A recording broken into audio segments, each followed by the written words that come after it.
आज एक बहुत ही इंटरेस्टिंग स्टॉक को डिस्कस करेंगे which according to me gives an excellent opportunity to grab at lower levels whenever there is a market correction. तो इस कंपनी की detailed fundamental and technical analysis करेंगे and then we will decide whether it makes sense to invest in this company और नॉट। तो सबसे पहले company के फाइनेंशियल्स पे नजर डालते हैं। डोंट वरी, कुछ ही सेकंड्स में आपको स्टॉक का नाम भी पता चल जाएगा। तो लेट्स सी कंपनी की revenue growth. So if you are looking at my screen, so 2006 में कंपनी का रेवेन्यू 20 करोड़ था। इन 2016 में mostly in 2014 you can see there was an excellent growth, and 2016 it became 2369 crores। And 2016 से अगर हम आगे बढ़ते हैं, ठीक है, 2016 से मार्च 2021, तो लास्ट 5 इयर्स की ग्रोथ भी बहुत ही अच्छी ग्रोथ थी। तो कंपनी ने अपना टर्नओवर ग्रो किया है अराउंड 22% की सीएजीआर से।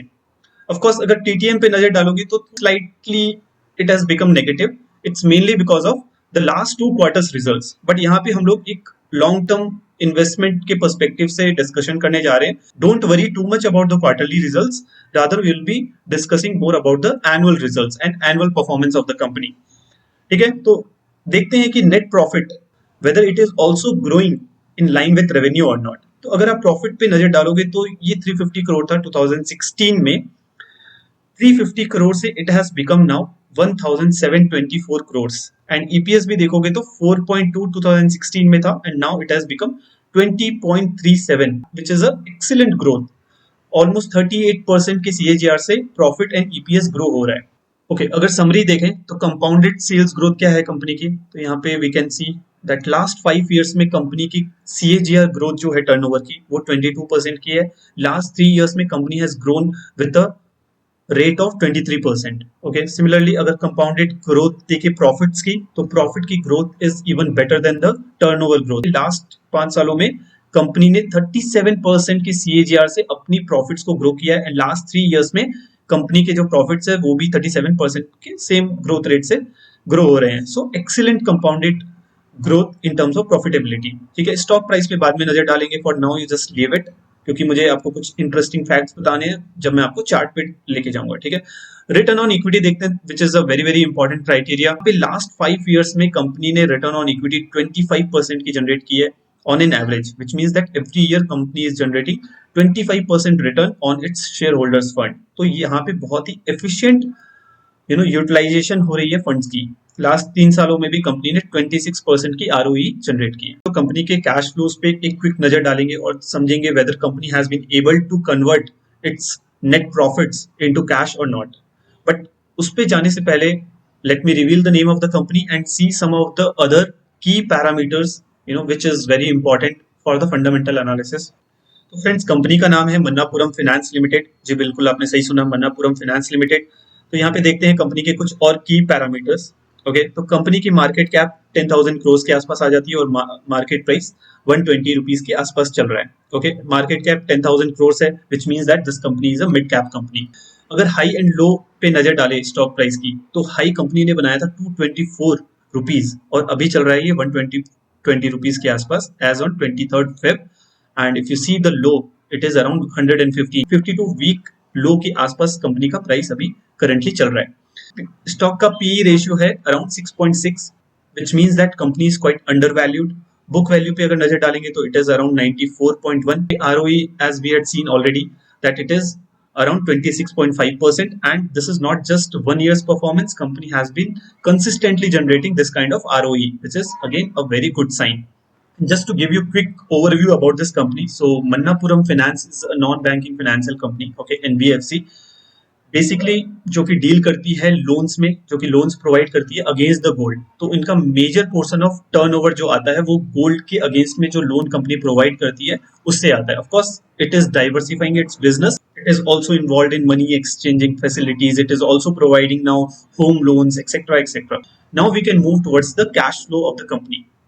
सो when we talk about cash flows, generally हम लोग ऑपरेटिंग कैश फ्लोज की बात करते हैं, क्योंकि ऑपरेटिंग कैश फ्लो वो होता है जो कि कंपनी अपने ऑपरेशन से जनरेट करती है, right.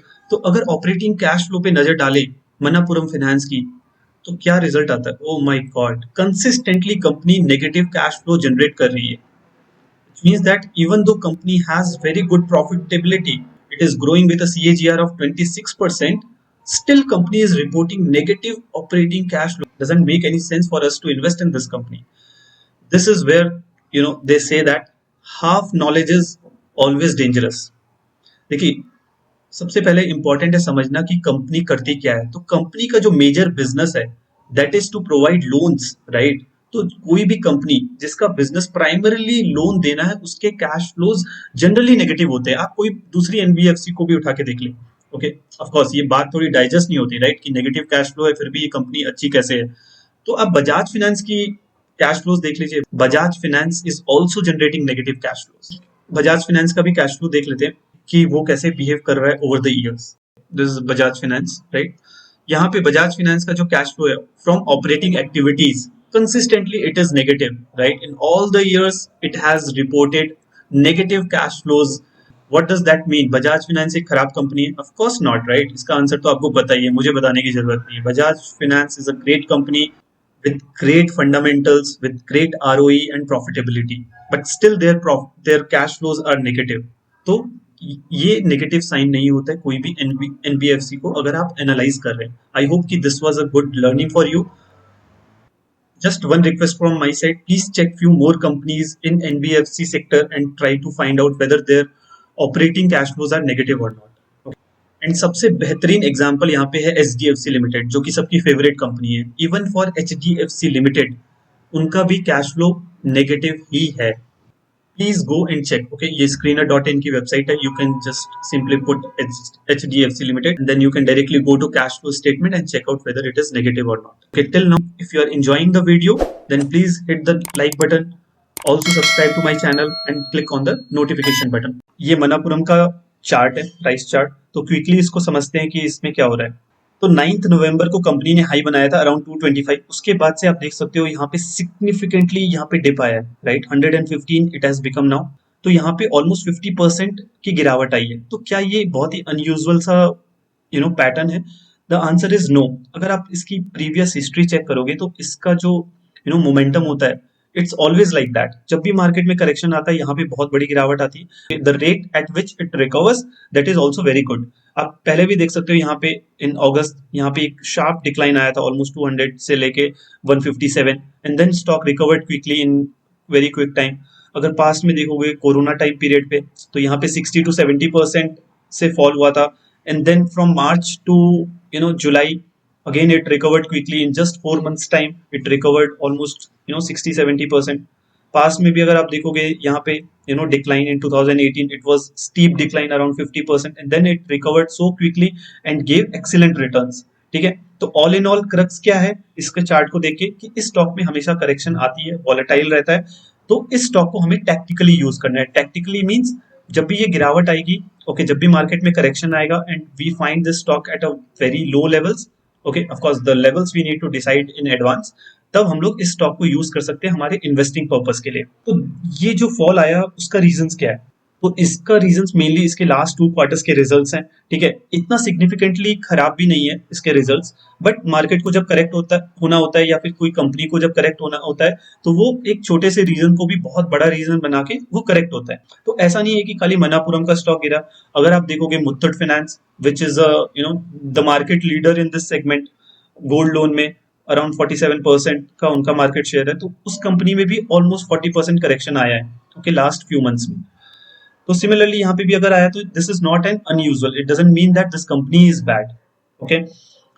This company is also holding around 20% market share. तो फंडामेंटल वाइज कुछ भी इश्यूज नहीं है इस कंपनी में। ठीक है, now coming about the technicals of this, तो यहाँ पे अगर आप देखोगे तो इसका एक जो मेजर सपोर्ट आ रहा था that was around 140 level, okay, 139 140 level के पास, जहाँ पे इसने उसको ब्रेक किया और फिर उसके बाद में वापस से एक मेजर डिप आया, ओके, 115 पे इसने लो बनाया and it is somewhere around 119 at the moment.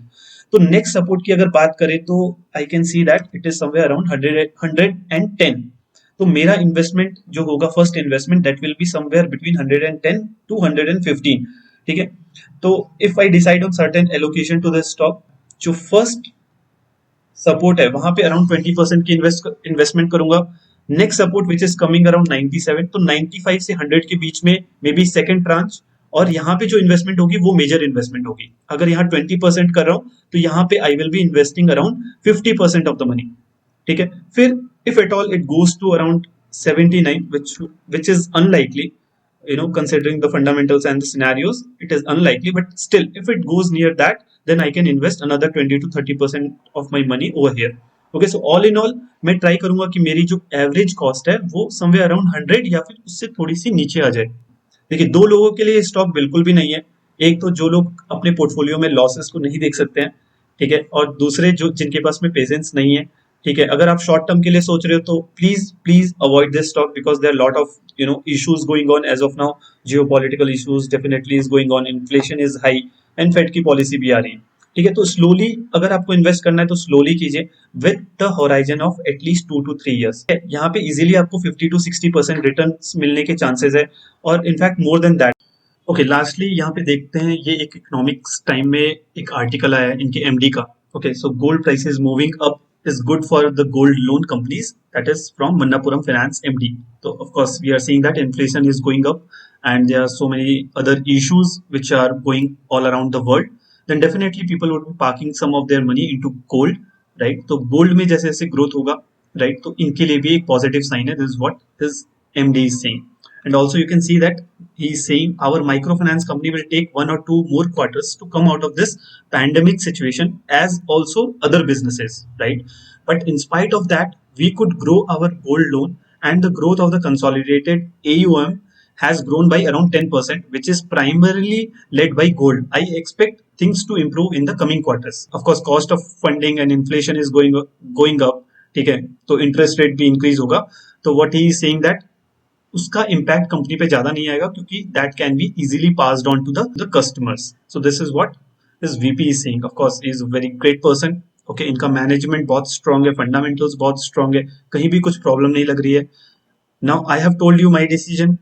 मुझे कमेंट करके बताना आपकी क्या डिसीजन है, whether you think that it make sense to invest in this company और नॉट। एंड इसी तरह की और भी वीडियो आप चाहते हो कि मैं इसी तरह की और डिटेल्ड एनालिसिस करके प्रेजेंट करूं fundamentally strong stock for strategic investment और for tactical investment, then let me know in the comment section. Till then, happy investing and I will see you soon. Thanks for watching.